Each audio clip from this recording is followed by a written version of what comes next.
Movie শুরু হয় Taiwan থেকে, যেখানে আমরা কং গ্রুপের চেয়ারম্যান কং জুনকে দেখি। কং বিশ্বমহলে একজন প্রভাবশালী ব্যক্তি, যদিও সে ইন্ডাস্ট্রির আড়ালে ড্রাগস বিজনেস করে।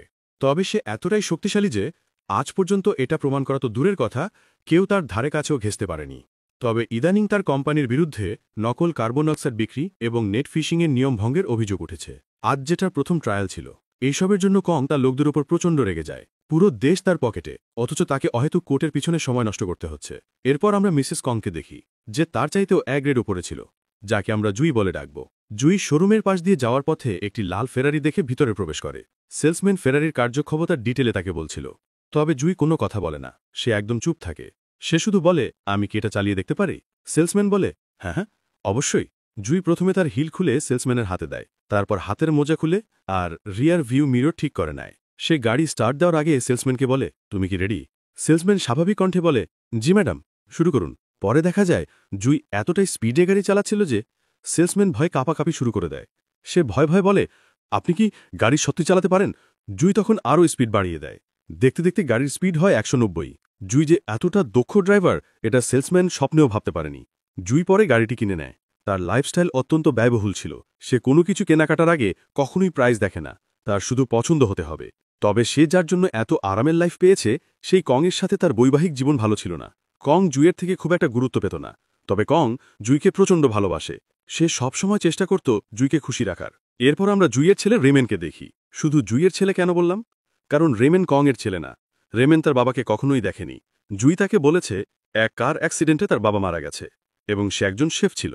রেমেন এটা জেনেই বড় হয়েছে। এখন এটা কতটুকু সত্য সেটা আমরা সামনেই জানতে পারব।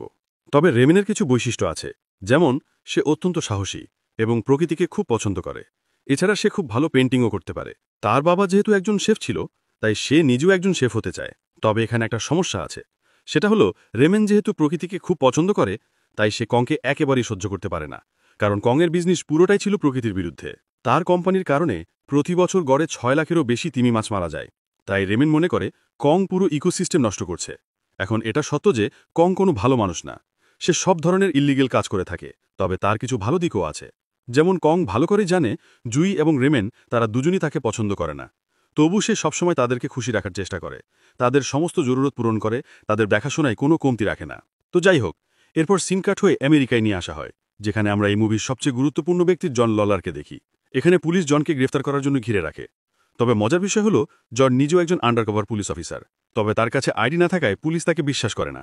কিন্তু তাকে কেন গ্রেফতার করা হচ্ছে সেটা একটু পরে জানা যাবে। আগে দেখা যাক জনের সাথে কি হয়। পুলিশ তাকে হ্যান্ডকাফ পরায়। তবে সে বসা থেকে দাঁড়ানোর আগেই হেলেন চলে আসে। হেলেন পুলিশ অফিসারদের ধমক দিয়ে বলে, তাড়াতাড়ি ওর হ্যান্ডকাফ খোলো, তোমরা কাকে গ্রেফতার করছো? অফিসারদেরও কিছু করার ছিল না। হেলেনের অর্ডার শুনছে তারা বাধ্য।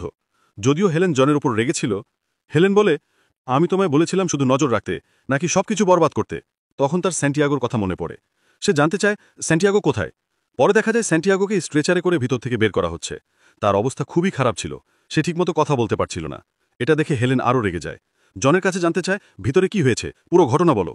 তখন জন পুরো ঘটনা বলতে শুরু করে। সিন কাট হয়ে 1 ঘন্টা পিছিয়ে নিয়ে যাওয়া হয়। জন এই রেস্টুরেন্টের একজন শেফ। সে তার কাজ করায় ব্যস্ত ছিল। তখন বেশ কিছু ডেলিভারি বয় অনেকগুলো পার্সেল গুডাউনে নিয়ে যাচ্ছিল। স্যান্টিয়াগো চুপচাপ সবকিছু তার বুকে লাগানো ক্যামেরা দিয়ে রেকর্ড করছিল। কারণ এরা কোনো ডেলিভারি বয় না, এরা সবাই পার্সেলে করে ড্রাগস সাপ্লাই করছে। তবে দুর্ভাগ্যজনকভাবে তখনই স্যান্টিয়াগোর ব্যাজ পড়ে যায়। পুলিশের ব্যাজ দেখে সবাই তার দিকে তেড়ে আসে। তখন জন পরিস্থিতি সামলানোর চেষ্টা করে। তবে তারা কেউ কথা শোনার মুডে ছিল না। উপায় না থাকায় জন লড়তে বাধ্য হয়। তবে কপাল দোষে স্যান্টিয়াগো শুধু মার খেতে থাকে। জন তাকে যত সেভ করার চেষ্টা করে, তার উপরে ততই মার পড়ে। এখন এটা তার দুর্ভাগ্য নাকি জনের ব্যর্থতা বোঝা যাচ্ছিল না। লড়াই করতে করতে জন ক্লান্ত হয়ে যায়। তখন সে বাকিদের বলে, ভাই, একটু ব্রেক নিয়ে নাও, তোমরাও পানি খাও, আমাকেও খেতে দাও। পানি খাওয়ার পর তারা আবারও শুরু করে। মোটামুটি সবার অবস্থা খারাপ করে ফেলে। একজনের শরীরে তো আগুনই ধরিয়ে দেয়। এটা দেখে পুরো রেস্টুরেন্টে পালানোর হিড়িক পড়ে যায়। তখন গুলির আঘাতে অ্যাকোয়ারিয়ামের সমস্ত মাছ ফ্লোরে ছড়িয়ে পড়ে। পুলিশ এসে কাউকে না পেয়ে জনকে ঘিরে ধরে। সিন বর্তমানে ফিরে আসে। জন হেলেনকে রেস্টুরেন্টের গোডাউনে নিয়ে যায়, যেখানে তারা 400 কেজি ড্রাগস জব্দ করে। আর এই পুরো ড্রাগস কংয়ের ছিল। তবে ড্রাগস পেলেও তারা কংয়ের বিরুদ্ধে কোনো শক্ত প্রমাণ পায় না। হেলেন সাংবাদিকদের প্রশ্নের উত্তরে বলে, যারা আমাদের দেশে ড্রাগস প্রবেশ করায় তাদের কারণে শত শত তরুণ শেষ হয়ে যাচ্ছে। আমরা এদের কাউকে ছাড়ব না, সবাইকে খুঁজে বের করা হবে। এটা শুনে কং প্রচণ্ড বিরক্ত হয়। একদিকে তার এতগুলো টাকার ড্রাগস ধরা পড়ে গেছে, তার ওপর এই হুমকি। এদিকে জন কিছু প্রমাণ পায়, তাই সে হেলেনকে বলে অফিসিয়ালি কংয়ের কেস তাকে দেওয়া হোক। তবে হেলেন তাকে সাফ না করে দেয়, কারণ 15 বছর আগের একটা মিশনে তার বড় ব্যর্থতা ছিল, যার জন্য আজ পর্যন্ত তার প্রমোশন আটকে আছে। হেলেন তাকে কোনোভাবেই অনুমতি দেয় না, উল্টো বলে এই কেস থেকে দূরে থাকো। যদিও পরে দেখা যায় জন হেলেনের পারমিশন ছাড়াই আনঅফিসিয়ালি তাইওয়ানের উদ্দেশ্যে রওনা দেয়। এদিকে দেখা যায় রেমেন কংয়ের কেবিনে কিছু খুঁজছিল। কং চলে আসলে রেমেন বলে আমি পেন্সিল শার্পনার খুঁজছিলাম। এখানে কং রেমেনের সাথে কিছুটা ফ্রেন্ডলি হবার চেষ্টা করে। সে তার সাথে খুব ভালো করে কথা বলে, তবে রেমেন যেহেতু তাকে পছন্দ করে না তাই সে কোনো কথা না বলে চলে যায়। এটা কংয়ের কাছে প্রচণ্ড খারাপ লাগে। ওদিকে জুই নিজেকে নিয়েই ব্যস্ত ছিল, শপিং করা, অহেতুক টাকা নষ্ট করা, এসব নিয়ে তার দিন কাটত। কংয়ের প্রতি তার মোটেও ইন্টারেস্ট ছিল না। তাদের মধ্যে শারীরিক মিলন হলেও সেটা হতো তার ইচ্ছার বিরুদ্ধে। যাই হোক, পরের দিন জুই নিউজে জনকে দেখতে পায়। জনকে দেখেই সে পুরোপুরি চমকে যায়। জনের সাথে কাটানো কিছু পুরনো স্মৃতি তার চোখের সামনে ভেসে ওঠে। ওদিকে জন তাইপে আসার পর তার পুরনো বন্ধু বা পার্টনাররা জনকে নিয়ে একটা হোটেলে ওঠে। তাদের সঙ্গে বিপুল পরিমাণ অত্যাধুনিক অস্ত্র নিয়ে আসে। মোটামুটি তারা যুদ্ধের প্রস্তুতি নিয়ে এসেছে। এদিকে কং জুইয়ের সামনে রেমেনকে বেধড়ক পেটাতে থাকে। জুই কারণ জানতে চাইলে কং তাকে বলে তোমার এই ছেলে একটা চোর, ও আমার লকার থেকে লেজার চুরি করেছে। তখন জুই তার ছেলেকে বোঝানোর চেষ্টা করে, তবে রেমেন উল্টো তার মাকে বলে তুমি আমাকে যেভাবে হোক 5 মিনিট সময় দাও, আমার বন্ধু লেজারটি এক এজেন্টের কাছে পৌঁছে দেবে, এটা খুবই জরুরি। রেমেনের কথা শুনে জুইয়ের সামনে বারবার জনের স্মৃতি ভেসে ওঠে। এখন প্রশ্ন হলো রেমেন কেন লেজার চুরি করল? তাছাড়া এটা কংয়ের জন্য এত জরুরি কেন? মূলত কংয়ের সমস্ত অবৈধ কাজের তথ্য ওই লেজারে রয়েছে। যেমন সে কার কার কাছে ড্রাগ সরবরাহ করে, কে তার বায়ার, কে তার ক্লায়েন্ট, তাকে কে সাহায্য করে, তার সঙ্গে কারা জড়িত, এই সমস্ত তথ্য লেজারে লেখা আছে। সুতরাং ওই লেজার যদি কোনো ভুল হাতে পড়ে তাহলে তার কোম্পানি তো শেষ হবেই, সাথে সে নিজেও শেষ হয়ে যাবে। তাই রেমেন চাচ্ছিল যেভাবেই হোক তার কোম্পানি বন্ধ হয়ে যাক, কারণ তার কোম্পানির কারণে প্রতি বছর প্রায় 6 লাখেরও বেশি তিমি মাছ মারা যাচ্ছে। তবে রেমেন ড্রাগসের ব্যাপারে কিছুই জানত না। এখানে কং জুইকে মেরে ফেলার হুমকি দিলে রেমেন সত্যটা বলতে বাধ্য হয়। সে বলে অমুক হোটেলের এত নাম্বার রুমে তোমার লেজার আছে। এটা শোনার সাথে সাথে কং ডেভিডকে দায়িত্ব দেয়, যেভাবে হোক যে কোনো মূল্যে যাকে মারতে হয় মারো, কিন্তু লেজার আমি চাই। ডেভিড তার লোকদের নিয়ে হোটেলের উদ্দেশ্যে বেরিয়ে পড়ে। তবে কং রেমেনের উপর প্রচণ্ড রেগে গিয়েছিল, তাই সে শাস্তিস্বরূপ রেমেনের পা কেটে ফেলার সিদ্ধান্ত নেয়। এটা দেখে জুই তার গার্ডকে মেরে ফেলে এবং তার দিকে বন্দুক তাক করে বলে ওকে যেতে দাও, নয়তো আমি তোমাকেও মেরে ফেলব। তবে কং তার হুমকিতে মোটেও ভয় পায় না, উল্টো সে তার দিকে এগিয়ে আসে। তখন সুযোগ বুঝে রেমেন সজোরে কংয়ের মাথায় আঘাত করে, সাথে সাথে কং বেহুশ হয়ে যায়। এদিকে রেমেনের পাঠানো লেজারটি এক ডেলিভারি বয় জনের রুমের সামনে রেখে যায়। জন মূলত এই লেজারের জন্যই এখানে এসেছে। এত সহজে লেজার পেয়ে তারা খুশি হয়। তবে তাদের বিপদ তো কেবল শুরু হয়েছে, কারণ ডেভিড অলরেডি এখানে চলে এসেছে এবং তারা পুরোপুরি প্রস্তুতি নিয়ে এসেছে। ডেভিড রুমের সামনে এসে কলিং বেল বাজায়। তবে মজার বিষয় হল রুম থেকে একজন মধ্যবয়সী মহিলা বের হয়ে আসে, কারণ রেমেন তাদেরকে সঠিক রুম নম্বর দেয়নি। এখানে ডেভিড পুরো বোকা হয়ে যায়। এদিকে জুই রেমেনকে নিয়ে জনের কাছে আসে। জন এত বছর পর জুইকে দেখে খানিকের জন্য থমকে যায়। সে হতবাক হয়ে জানতে চায় তুমি এখানে কি করছো? জুই বলে তোমাদের তাড়াতাড়ি এখান থেকে পালাতে হবে, কারণ কং তোমাদেরকে মারার জন্য লোক পাঠিয়েছে। জন অবাক হয়ে বলে তুমি কংকে কিভাবে চেনো? জুই বলে কারণ আমরা হাজব্যান্ড ওয়াইফ। এটা শুনে জন একদম চুপ হয়ে যায়। রেমেন বারবার জানতে চায় মা এই লোকটাকে, আমরা এখানে কেন এসেছি? রেমেন জুইকে মা বলে ডাকছে। এটা শুনে জন আরও অবাক হয়। ঠিক তখনই ডেভিড চলে আসে। ডেভিড জনকে দেখেই ফায়ারিং শুরু করে। জন প্রথমে জুই আর রেমেনকে একটি নিরাপদ জায়গায় লুকিয়ে রাখে, তবে এসবের মধ্যে লেজারটি তার হাতছাড়া হয়ে যায়। এখানে এক ভয়াবহ লড়াই হয়। জনের 2 পার্টনার এখানেই মারা পড়ে। জন তখন বুদ্ধি খাটিয়ে পাশের রুমে চলে যায় এবং চুপচাপ নিচে নেমে আসে। ডেভিড রুমে কাউকেই পায় না, তবে সে লেজারটি উদ্ধার করতে সক্ষম হয়। এদিকে নিচে অনেক পুলিশ থাকায় জন বের হতে পারে না। তারা পুলিশ থেকে নিজেদের লুকানোর চেষ্টা করে। রেমেন জুইয়ের কাছে বারবার জানতে চায় এই লোকটাকে। জনও জানতে চায় ও কি আসলেই কংয়ের ছেলে। তখন জুই বলে ওঠে রেমেন তোমার বাবার সঙ্গে পরিচিত হও, জন তোমার ছেলের সঙ্গে পরিচিত হও। এটা শুনে দুজন অবাক হয়ে একে অপরের দিকে তাকিয়ে থাকে। জুই বলে আর কোনো প্রশ্ন? তারা কনফিউজড গলায় বলে না। পরে তারা চুপচাপ এখান থেকে বের হওয়ার চেষ্টা করলেও অফিসার ইয়ান তাদেরকে দেখে ফেলে। ইয়ান তাদেরকে দাঁড়াতে বললেও তারা দাঁড়ায় না, ফলে ইয়ান তার পুরো টিমকে জনের পিছে পাঠায়। জন গাড়িতে বসে অবাক দৃষ্টিতে জুইয়ের দিকে তাকিয়ে থাকে। রেমেন জনের দিকে তাকিয়ে থাকে। এখন মৃত বাবাকে পুনরায় পেলে যা হয়। রেমেন বলে তুমি সত্যি বেঁচে আছো? জন বলে এখন পর্যন্ত তো আছি, তবে যেভাবে তোমার মা ড্রাইভ করছে তাতে বেশি সময় লাগবে না মরতে। জুই তাদেরকে ধমক দিয়ে বলে তোমরা একটু চুপ থাকতে পারো, তোমাদের কারণে আমার ড্রাইভ করতে সমস্যা হচ্ছে। তখন রেমেন লক্ষ্য করে জনের শরীরে গুলি লেগেছে। জন হাসপাতালে যেতে বাধা দেয়, কিন্তু তার যে অবস্থা তাতে জরুরি মেডিকেল সাপোর্ট দরকার ছিল। তাই জুই পুলিশ থেকে পিছু সারানোর জন্য একটি বুদ্ধি খাটায়। এর কিছুক্ষণের মধ্যেই পুলিশ তাদের গাড়ি চারপাশ থেকে ঘিরে ফেলে। তবে মজার বিষয় হলো গাড়ির ভিতর থেকে এক ডেলিভারি বয় বেরিয়ে আসে। মানে তারা সুযোগ বুঝে গাড়িটির ডেলিভারি বয়কে দিয়ে দিয়েছে আর নিজেরা মেট্রো রেলে করে নিরাপদে অন্যদিকে চলে যায়। পরে তারা পার্কিং লট থেকে একটি গাড়ি চুরি করার চেষ্টা করলে সিকিউরিটি চলে আসে। জন তাকে মেরে বেহুশ করে ফেলে। তাদের এসব কাণ্ড দেখে রেমেন পুরো তাজ্জব হয়ে যায়। রেমেন বলে, তোমরা কারা? একজন লোকদের মারছ, আরেকজন গাড়ি চুরি করছ, তোমরা কি আসলেই আমার মা বাবা? জুই বলে, তুমি ধীরে ধীরে আরও অনেক কিছু জানতে পাবে, এখন গাড়িতে ওঠো। জন বলে, বেটা মার কথা শোনো, গাড়ির ভিতরে বসো। রেমেন গাড়িতে উঠলে তারা এখান থেকে রওনা দেয়। জুই ড্রাইভ করতে করতে অনেক দূরে চলে আসে। পরের দৃশ্যে জনের জ্ঞান ফিরলে নিজেকে হাসপাতালে দেখতে পায়। জন জুইকে বলে, আমি তোমায় বলেছিলাম হাসপাতালে যেতে না। জুই বলে, চিন্তা করো না, এখানে তুমি নিরাপদ। তুমি এখন আমার গ্রামের হাসপাতালে আছো। ডাক্তার বলেছেন তোমার প্রচুর ব্লাড লস হয়েছে, তবে ভাগ্য ভালো তোমার ছেলের রক্তের গ্রুপ তোমার সাথে মিলেছে। জন কিছুটা অবাক হয়ে বলে, রেমেন আমায় রক্ত দিয়েছে? পরে দেখা যায় রেমেন পাশের বেডেই ঘুমিয়ে আছে। জন আফসোস নিয়ে বলে, ও আমার ছেলে, অথচ এত বছর ধরে কং লালন পালন করেছে। জুই বলে, কং কিছুই করেনি, ওকে আমি বড় করেছি। কংকে বিয়ে করায় জন কিছুটা রেগেছিল।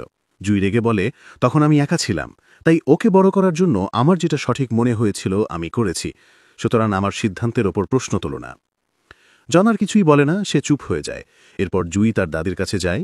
জুই মূলত এখানেই বড় হয়েছে। রেমেন এই জায়গা সম্পর্কে কিছুই জানত না, কারণ জুই কখনোই তাকে তার পাস্ট সম্পর্কে কিছু বলেনি। তাই রেমেন এখানে সবকিছু জানতে চায় তার মা এবং তার বাবার ব্যাপারে। তখন জুই সবকিছু খুলে বলে। জুই ছোট থাকতেই তার মা বাবা মারা যায়, ফলে তার দাদি তাকে বড় করেছে। তবে সে বাকি সবার চাইতে আলাদা ছিল, কারণ ধীরে ধীরে সে একজন দক্ষ মেকানিক হয়ে ওঠে। তার গাড়ির প্রতি আলাদা একটা ভালোবাসা ছিল। তাদের জীবন ভালোই কাটতেছিল। কিন্তু একদিন এখানে বিপুল পরিমাণ ড্রাগসের চালান ধরা পড়ে। তখন দাদি এটা পুলিশকে জানিয়ে দেয়, তবে সেফটির জন্য দাদি ড্রাগসের বড় একটা অংশ তার কাছেই রেখে দেয়। এর কিছুদিন পর এক ভয়ানক সকাল আসে। দাদির লুকানো ড্রাগস নেয়ার জন্য ড্রাগসের আসল মালিক চলে আসে। কিন্তু তারা শুধু ড্রাগস নিতে আসে না, তারা এখানে থাকা সকল যুবতী মেয়েগুলোকেও নিয়ে যায়। জুইয়ের কপাল ভালো, সে ভালো ড্রাইভ জানত। সে তার গাড়ি নিয়ে পালানোর চেষ্টা করে। তাকে ধরতে আসা সবাইকে সে নাস্তানাবুদ করে ছাড়ে, যদিও শেষমেশ তাকে ধরা দিতে হয়, কারণ তারা দাদিকে আটকে রাখে। এর পরের ঘটনা জুই রেমেনকে বলে না, সে বিষয়টা এড়িয়ে যায়, কারণ এখান থেকেই তার এবং কংয়ের কাহিনী শুরু হয়, যদিও এটা আমরা পরে জানব। রেমেন এবার জনকে জানতে চায়, তোমাদের কোথায় দেখা হয়েছিল? জন বলে, আমি তখন পুলিশ অফিসার ছিলাম। ডিই এর হয়ে একটি গোপন মিশনে এখানে আসি। আমার কাজ ছিল এখানকার ড্রাগ ডিলারদের সকল তথ্য বের করা। একদিন আমি ক্লায়েন্ট সেজে এক গাড়ির পিছু করতেছিলাম, কারণ ওই গাড়িতে ড্রাগস ছিল। তবে আমি যখন দেখি ওই গাড়িটা তোমার মা চালাচ্ছিল, তখন তোমার মাকে দেখে আমি ফিদা হয়ে যাই। ওখান থেকেই আমাদের গল্প শুরু। আমার অ্যাক্সিডেন্ট হয়, তোমার মা আমাকে বাঁচায়। এরপর ধীরে ধীরে তোমার মা আর আমার সম্পর্ক আরও গভীর হয়। রেমেন প্রশ্ন করে, তাহলে তোমরা আলাদা হলে কেন? এই প্রশ্নের উত্তর দুজনের কেউ ঠিকমতো দেয় না, বরং এর জন্য তারা একে অপরকে দোষারোপ করে। এটা দেখে রেমেন বলে, তোমরা আবারও শুরু করো না, আমি আর কিছু জানতে চাই না, তোমরা শান্ত হও। পরের দিন সকালে জন জুইকে না পেয়ে সব জায়গায় খুঁজছিল। এর কিছু সময় পর জন লক্ষ্য করে জুই বাজারে গিয়েছিল তার গাড়ির কিছু পার্টস কিনতে। জন জুইয়ের সাথে কথা বলার চেষ্টা করে, তবে জুই তার উপর রেগেছিল। জুই বলে, তোমার কি মনে আছে শেষবার যখন আমাদের দেখা হয়েছিল তখন কি হয়েছিল? জন বলে, হ্যাঁ, আমার খুব ভালোভাবে মনে আছে। পরে দেখা যায় তাদের শেষবার একটি রেস্টুরেন্টে দেখা হয়েছিল। জুই অনেক খুশি ছিল। সে জনকে কিছু বলার জন্য অনেক এক্সাইটেড ছিল। জনও তাকে কিছু বলতে এসেছিল, তবে সে অনেক চিন্তিত ছিল। জুই বলে, তুমি আগে বলো, তোমারটা বেশি সিরিয়াস মনে হচ্ছে। জন খানিকটা অপরাধবোধ নিয়ে বলে, তুমি আমাকে যেমনটা চেনো, আমি আসলে কোনো ক্লায়েন্ট না, কোনো বায়ারও না। আমি মূলত একজন আন্ডারকভার পুলিশ, ডিই এর হয়ে কাজ করি। আমাকে মিশন দেওয়া হয়েছিল কংয়ের ড্রাগ বিজনেসের সকল তথ্য বের করার। তবে এখন ওরা চায় আমি তোমাকে গ্রেফতার করি। এটা শুনে জুই অবাক হয়ে যায়। জুই বলে, এর মানে তুমি আমাকে ব্যবহার করেছ? জন বলে, হ্যাঁ, কিন্তু এখন আমি তোমাকে সত্যিই ভালোবাসি। দেখো, তোমাকে এখান থেকে পালাতে হবে। বাইরে আমার গাড়ি আছে, তুমি দূরে কোথাও চলে যাও। জুই বলে, আমি কোথায় যাব? এছাড়া তোমার সাথে কিভাবে যোগাযোগ করব? জন বলে, আমাদের আর কোনোদিনই দেখা হবে না। আমি তোমার সকল রেকর্ড মুছে ফেলবো, যাতে তারা তোমাকে কোথাও খুঁজে না পায়। তুমি শুধু এই শহর থেকে অন্য কোথাও চলে যাও, দেরি করো না, ওরা যে কোনো সময় চলে আসবে। জুই অঝরে কাঁদছিল। জনেরও খুব কষ্ট হচ্ছিল, তবে জুইকে বাঁচানোর অন্য কোনো রাস্তা ছিল না। জুই গাড়ির চাবি নিয়ে এখান থেকে চলে যায়। সিনকাট হয়ে বর্তমানে আসে। জুই বলে, এমন কিছুই হয়নি। জন বলে, আমার তো এমনটাই মনে আছে। জুই বলে, তুমি কি কখনো ভেবেনি আমি তোমাকে কি বলতে এসেছিলাম? তখন ফ্ল্যাশব্যাক দেখানো হয়। সেদিন জুই মূলত তার প্রেগন্যান্সির ব্যাপারে তাকে জানাতে এসেছিল। এটা জানার পর জন বলে, তুমি কেন সেদিন আমাকে বলনি? আমি যদি জানতাম তাহলে আমি কোনোদিনই তোমাকে যেতে দিতাম না। তখন জুই কিছুটা নরম হয় এবং তারা দুজনেই আবারও সবকিছু ভুলে এক হবার সিদ্ধান্ত নেয়। ওদিকে কং সিসিটিভি ফুটেজ চেক করলে জনকে দেখতে পায়।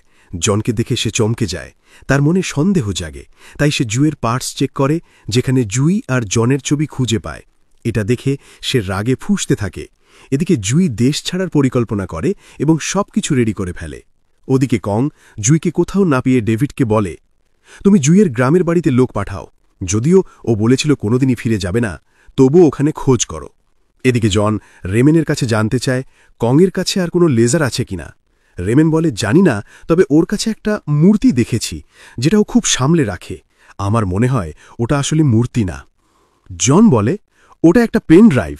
রেমেন বলে, আমি ওটা আনতে পারবো। তখন জুই আর জন দুজনই একসাথে বলে, না, তোমাকে যেতে হবে না, আমরা অন্য রাস্তা বের করব। এদিকে ডেভিডের লোক এখানে চলে আসে এবং তারা জুইকে দেখে ফেলে। একজন সাথে সাথে কংকে ফোন দেয়, কিন্তু সে কংকে কিছু বলার আগেই জন তার মাথায় বন্দুক ধরে। ফলে সে কংকে কিছু বলে না। জন পরে তাদেরকে মেরে ফেলে এবং জুইকে তাড়াতাড়ি রেডি হতে বলে। তবে তারা রেমেনকে কোথাও খুঁজে পায় না। তখন জুইয়ের কাজিন জানায়, তো আমার বাইক নিয়ে গেছে, বলল ওর নাকি কোথাও যেতে হবে। এটা শুনে তারা আতঙ্কিত হয়ে যায়, কারণ তারা বুঝতে পারে রেমেন কোথায় গেছে। পরে দেখা যায় রেমেন পেন ড্রাইভ নিতে কংয়ের বাড়িতে এসেছে। সে পেন ড্রাইভ পেয়ে যায়, তবে কংয়ের কাছে ধরা পড়ে যায়। পরে দেখা যায় কংয়ের কাছে জুইয়ের কল আসে। কং অনেকটা শান্ত কণ্ঠে বলে, সুইটহার্ট, চিন্তা করো না, রেমেন ঠিক আছে, এখন তুমি চলে আসলেই হয়। পরে জন তার সাথে কথা বলে জানতে চায়, তুমি কি চাও? কং বলে, আমি কি চাই? ভালো প্রশ্ন, তুমি মরে কেন যাচ্ছ না? জন বলে, ঠিক আছে, আমরা একটা ডিল করতে পারি, তুমি আমার বদলে রেমেনকে ছেড়ে দাও। কং এতে রাজি হয়, কিন্তু জুই জনকে বারবার বারণ করে, কারণ কং তাকে পেলে মেরে ফেলবে। জন বলে, তুমি তোমার ছেলের জন্য অনেক করেছ, এবার আমার পালা। এরপর শহরের এক গলিতে তাদের দেখা হয়, কিন্তু কং তার কথা রাখে না। সে রেমেনকে ছাড়ে না, উল্টো জুইকে নিয়ে যেতে চায়। জন বলে, এটা আমাদের ডিল ছিল না। কং হেসে বলে, কিসের ডিল? আমার তো কোনো ডিলের কথা মনে নেই, বরং তুমি আমার আর জুইয়ের ডিলের কথা শোনো। এখানেই কং জনকে জানায়, সেদিন যখন সে ড্রাগস নিতে এসেছিল, জুই তার এক লোককে মেরে ফেলে। কিন্তু সেদিনের তার সাহস দেখে কং ইমপ্রেস হয়, কারণ জুই যেমন সুন্দর ছিল, তেমনি তার ট্যালেন্ট আর সাহস ছিল অতুলনীয়। তাই কংয়ের হাতে সুযোগ থাকা সত্ত্বেও সে জুইয়ের কোনো ক্ষতি করেনি, বরং তাকে প্রস্তাব দিয়েছিল, আমার সাথে থাকো, আমি তোমার জীবন বদলে দেব। এই ছোট্ট গ্রামে থেকে নিজের জীবন নষ্ট করো না, আমার পার্টনার হও, আমি সারা জীবন তোমাকে প্রোটেক্ট করব। কোনো উপায় না থাকায় জুই রাজি হতে বাধ্য হয়। সিন কাট হয়ে আবার বর্তমানে ফিরে আসে। কং জোর করে জনের সামনে দিয়েই জুইকে নিয়ে যায়। জনের কিছুই করার ছিল না, তবে সে এভাবে জুইকে যেতে দিতে পারে না।